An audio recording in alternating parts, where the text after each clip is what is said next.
नमस्ते छात्रों। आज हम हिंदी की दूसरी इकाई पहला पाठ पढ़ेंगे। पाठ का नाम है मातृभूमि और इस कविता के कवि हैं मैथिली शरण गुप्त।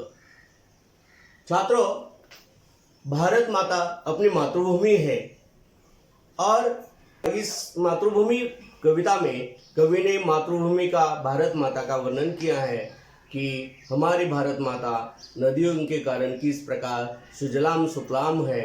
यहाँ हरियाली फैली हुई है, यहाँ चंद्र का सुंदर शीतल प्रकाश भी हमें मिलता है और बहुत सारी खनिज संपत्तियों से भी हमारी मातृभूमि परिपूर्ण है। तो हम इस कविता का वाचन करेंगे, उसके अर्थ को भी समझेंगे। छात्रों, पन्ना नंबर 29 पर देखिए, दूसरी इकाई पहला पाठ मातृभूमि। कवि मैथिली शरण गुप्त। कवि परिचय। मैथिली शरण गुप्त जी का जन्म 1886 झांसी उत्तर प्रदेश में हुआ। उनकी मृत्यु 1964 में हुई। मैथिली शरण गुप्त जी का परिचय। मैथिली शरण गुप्त जी खड़ी बोली साहित्य में मील के पत्थर माने जाते हैं। आपकी रचनाओं में राष्ट्रीयता, भारत के गौरवशाली इतिहास और संस्कृति के दर्शन होते हैं। आपने अपनी कृतियों में इतिहास की उपेक्षित नारी पात्रों का गौरव बढ़ाया है। उन्होंने लिखी हुई प्रमुख कृतियाँ साकेत ये महाकाव्य, यशोधरा, जयद्रथ वध, पंचवटी, भारत भारती ये खंडकाव्य, रंग में भंग, राजा प्रजा आदि नाटक। प्रस्तुत कविता में मैथिली शरण गुप्त जी ने हमें सबकी मातृभूमि भारत माता का गौरवगान किया है। यहाँ आपने भारत भूमि की हरितिमा, नदी सागर, फल फूल, चांदनी प्रकाश आदि का सुंदर वर्णन किया है। साथ ही जन्मभूमि की विशेषताओं को भी दर्शाया है। आइए छात्रों, हम कविता का पहले प्रकट वाचन करते हैं, फिर अर्थ को समझ लेते हैं। नीलांबर परिधान हरित पट्ट सुंदर है, सूर्य चंद्र युग मुकुट मेखला रत्नाकर है। नदिया प्रेम प्रवाह फूल तारे मंडल है, बंदी जन खग उंद शेष फन सिंहासन है। करते अभिषेक पयोद है, बलिहारी ईश की। हे मातृभूमि तू सत्य ही, सगुण मूर्ति सर्वेश की। निर्मल तेरा नीर अमृत के सम उत्तम है, शीतल मंद सुगंध पवन हर लेता श्रम है। षड ऋतुओं का विविध दृश्ययुक्त अद्भुत क्रम है, हरियाली का फर्श नहीं मखमल से कम है। सुचि सुधा सिंचता रात में, तुझ पर चंद्र प्रकाश है। हे मातृभूमि दिन में तरनी, करता तम का नाश है। सुरभित सुंदर सुखद सुमन तुझ पर खिलते हैं, भांति भांति के सरस सुदोपन फल मिलते हैं। औषधियाँ है प्राप्त एक से एक निराली, खाने शोभित कहीं धातुवर रत्नों वाली। जो आवश्यक होते हैं हमें मिलते सभी पदार्थ हैं। हे मातृभूमि वसुधाधरा तेरे नाम यथार्थ हैं। क्षमामयी तू दयामयी है, क्षममयी है। सुधामयी वात्सल्यमयी तू प्रेममयी है। विभवशालिनी विश्वपालिनी दुख हरती है, भय निवारिणी शांतिकारिणी सुख करती है। हे शरणदायिनी देवी तू करती सबका त्राण है। हे मातृभूमि संतान हम, तू जननी तू प्राण है, तू जननी तू प्राण है। आइए छात्रों, एक एक कड़वे का अर्थ हम समझ लेते हैं। कड़वा नीलांबर परिधान हरित पट पर सुंदर है। सूर्य चंद्र युग मुकुट मेखला रत्नाकर है। नदिया प्रेम प्रवाह फूल तारे मंडल है। बंदी जन खग वृंद शेषफन सिंहासन है। करते अभिषेक पयोद है। बलिहारी इस देश की, हे मातृभूमि तू सत्य ही सगुण मूर्ति सर्वेश की। कवि मैथिली शरण गुप्त जी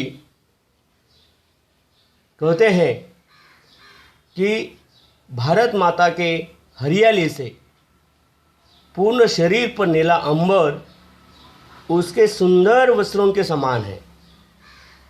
सूर्य और चंद्रमा भारत माता के मुकुट के समान शोभायमान है और सागर माता की करघनी के समान है।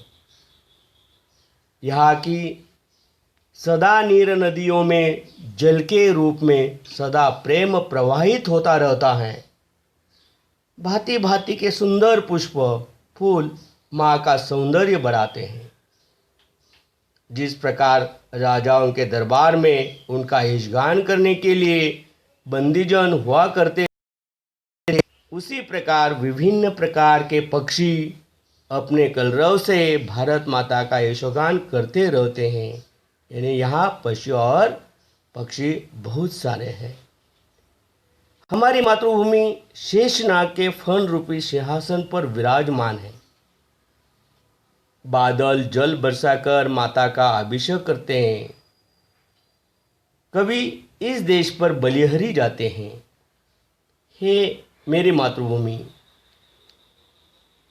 तू वास्तव में सर्वशक्तिमान ईश्वर का प्रतिरूप ही है। अगली पद्य पंक्तियां। निर्मल तेरा नीर अमृत के सम उत्तम है। शीतल मंद सुगंध पवन हर लेता श्रम है। षड ऋतुओं का विविध दृश्ययुक्त अद्भुत क्रम है। हरियाली का फर्श नहीं मखमल से कम है। सुचि सुधा सिंचता रात में तुझ पर चंद्र प्रकाश है। हे मातृभूमि, दिन में तरणी करता तम का नाश है। इस पद्य पंक्तियों में कवि ने वर्णन किया है कि मातृभूमि तुम्हारा शुद्ध जल अमृत के समान उत्तम है, शुद्ध है। जब शीतल मंद और सुगंधित समीर चलता है, हवा चलती है, तो वो दिन भर किए गए परिश्रम के तनाव को श्रम लेता है, यानी हर लेता है।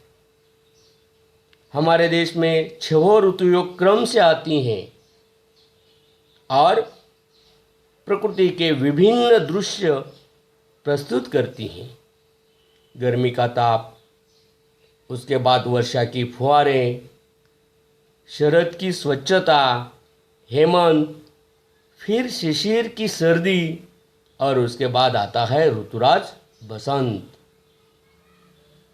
यहाँ की भूमि ऐसी हरी भरी है कि देखकर लगता है मानो हरे मखमल के फर्श बिछे हैं।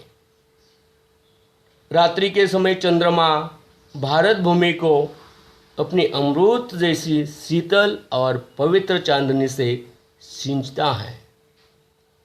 उसी प्रकार दिवस के समय सूर्य आकर तम का विनाश कर देता है। अगली पद्य पंक्तियां। सुरभित सुंदर सुखद सुमन तुझ पर खिलते हैं। भांति भांति के सरस सुदोपन फल मिलते हैं। औषधियाँ है प्राप्त एक से एक निराली। खाने शोभित कहीं धातु और रत्नों वाली। जो आवश्यक होते हमें मिलते सभी पदार्थ हैं। हे मातृभूमि वसुधाधरा, तेरे नाम यथार्थ है। इन पद्य पंक्तियों में कवि कहते हैं कि भारत भूमि सस्य श्यामलाम है। प्रकृति ने हमारे देश को प्रत्येक पदार्थ मुक्त हस्त से प्रदान किया है।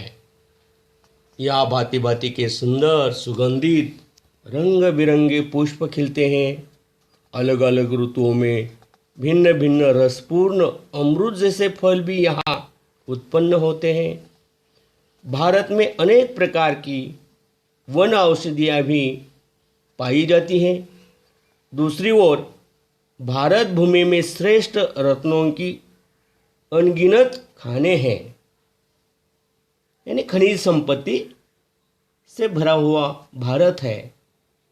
जीवन के लिए आवश्यक सभी पदार्थ यहाँ बहुतायत से प्राप्त है। हे मातृभूमि, तुम वसुधा और धरा संज्ञाओं को वास्तव में चरितार्थ करती हो और तुम्हारा नाम ही यथार्थ है। अगली पद्य पंक्तियां पढ़ेंगे। क्षमामयी तू दयामयी है, क्षममयी है।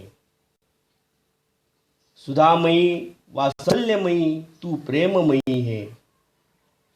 विभवशालिनी विश्वपालिनी दुख हरती है। भय निवारिणी शांतिकारिणी सुख करती है। हे शरणदायिनी देवी तू करती सबका त्राण है। हे मातृभूमि संतान हम, तू जननी तू प्राण ही। इन आखिरी पद्य पंक्तियों में कवि कहते हैं कि हे भारत माता, तुम क्षमाशील हो। अपने संतानों के लिए तुम्हारा हृदय दया की भावना से भरा होता है। तुम कल्याणकारी हो, तुम सुधामयी हो, तुम्हारा हृदय वात्सल्य से परिपूर्ण है। तुम प्रेममयी भी हो, तुम समस्त वैभवों से युक्त हो। तुम पूरे विश्व का पालन करती हो, सभी के दुखों को दूर करती हो। तुम हमारे भय का निवारण करती हो, शांति करती हो और हर प्रकार का सुख हमें देती हो।